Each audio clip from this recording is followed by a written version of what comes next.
F-250 versus F-350.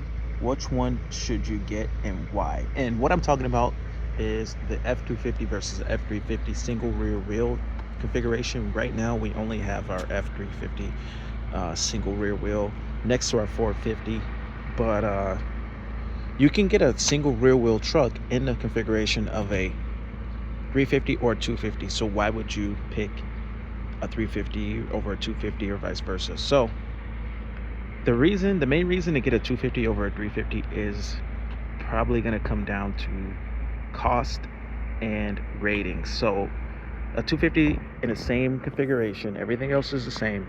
It's going to cost a little bit less than the 350, and it's still going to perform pretty much the same. Now, when you do go for the 350, which is what we have, you're gonna end up getting a better spring pack in the rear than you would with a 250. You're gonna get your overload springs and you're gonna get an extra leaf.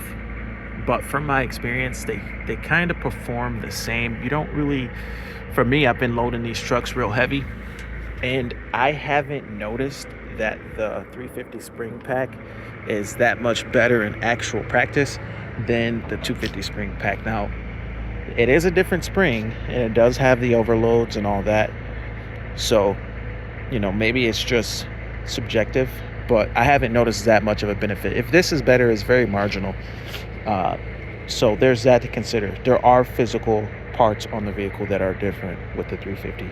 There are things that are cost prohibitive to get on a 250. Now, as far as the cost, the 350 costing more, it's not that much more that it costs. It may only be, a couple of $1,000s more for the 350, and then the resale for it is going to be better for the 350. I mean, I think the resale is going to outweigh the initial cost.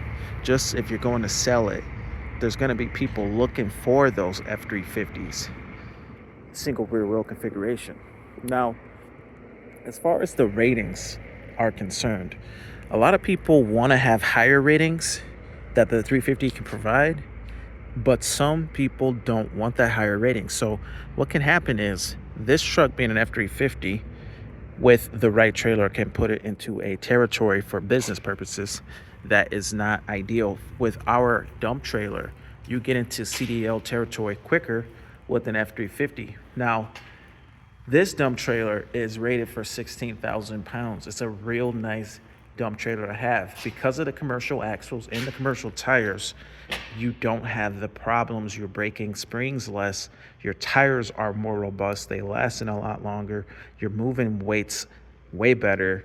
And it's just a better situation for a dump trailer than having a 14K. So with 7K axles, you just don't have the good tires and you just don't have the springs that you get. Everything on this 8K is so much more heavy duty. You're bending your axles way less. You can put weights. I mean, you're not supposed to go over the weight limit, but if you do go over your limit, and it's not hard to do that with these trailers, these 8K axles take it way more. The problem is when you have a rating of 16,000 pounds, you put it behind the 350 that has a gross vehicle weight rating of over 11,000 pounds, and you're into CDL territory. So at this size of a trailer, you're not going to be hiring these CDL drivers because they're all looking to drive big rigs or whatever.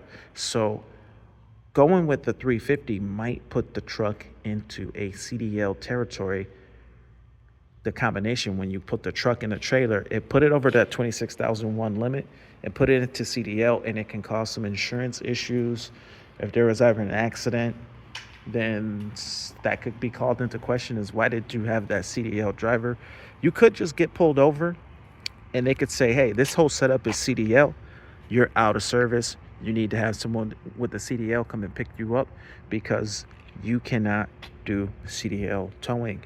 So one trick that you can do with 350, if you still want it, and for whatever reason, like in our case, you want to avoid CDL, what you can do is you can derate your F350, like what we have done, and let me unplug or do that.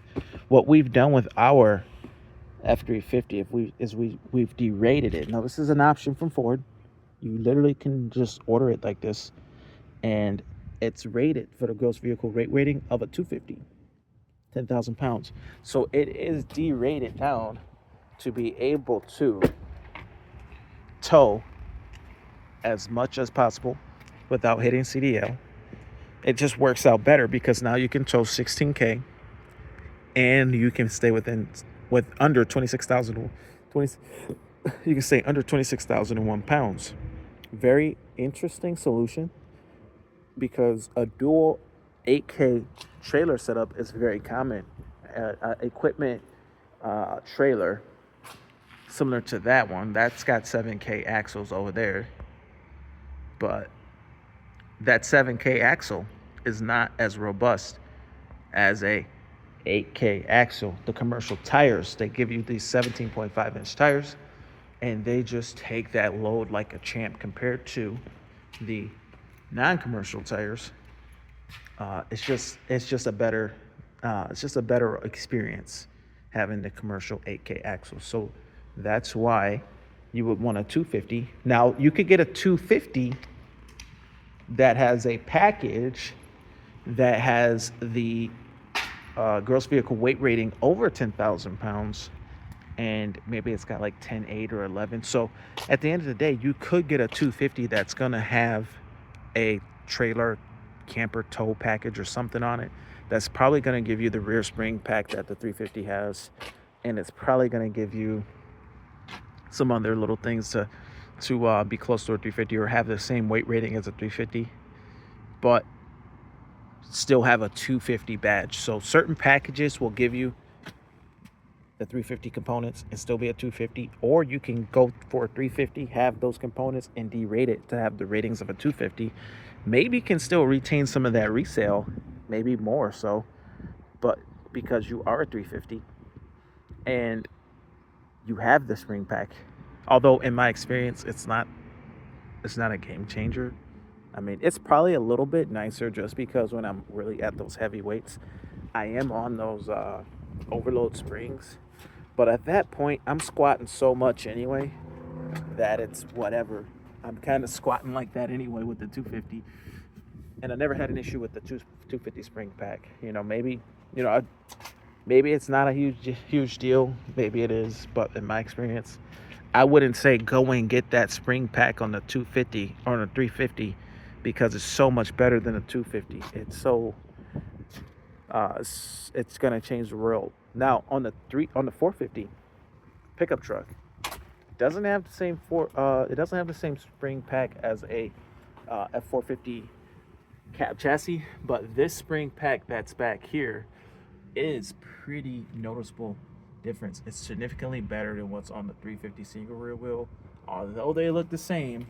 If you look at that and then you swing over here and look at this, they look similar, they look like the same thing, but at the end of the day, these has got to be thicker, because this thing don't squat as easy as that single rear wheel 350. It just does not do it. It will squat, and we have touched our overloads a little bit in its lifetime, but it's not weak like the 350 rear pack. Now, if this rear pack was on this truck, I could say that's a big difference, but from my experience, although they look the same, the 450 pickup truck has a significantly better feeling in the rear when it gets loaded. I don't know, they look the same, but they don't feel the same. So comment below, let me know your thoughts on the 350 single rear wheel versus a 250 single rear wheel. That was the main topic of the video. Which one to get? In all practicality, it's not the biggest deal. It all comes down to ratings, in my opinion. I mean, the capability of the 350 is pretty good. One thing you can be weary of or aware of when ordering these trucks and wanting to get something really good for towing is that camper package. The sliding camper certification is a sweet thing to add. We added it to our 350, and when you look in the back, you can see that sway bar. And that sway bar is not going to always be there on your truck. Now, if you look at the 450, that sway bar back there is even beefier, and you don't always get that unless you get the camper certification. So we got it on both of these trucks. The 450 is going to have the same thing but heavier compared to the 350, and that is something that can help with sway. As we load these trucks pretty heavily in the winter, we don't want them to be all over the road, so that sway bar definitely helps. So that adds some capability as well for a pretty low price point when you're building, if you're custom building one of these trucks, or if you're looking for one, you look under there and see that under there, then you know you've got a little bit of capability added. But at the end of the day, you could have that sway bar on a 250 or a 350. It could be just a higher number on the badge. Yeah, you do get a couple extra components for sure with the 350, but it could be optioned on a 250. So something to really look at, the fine print and details when selecting a truck.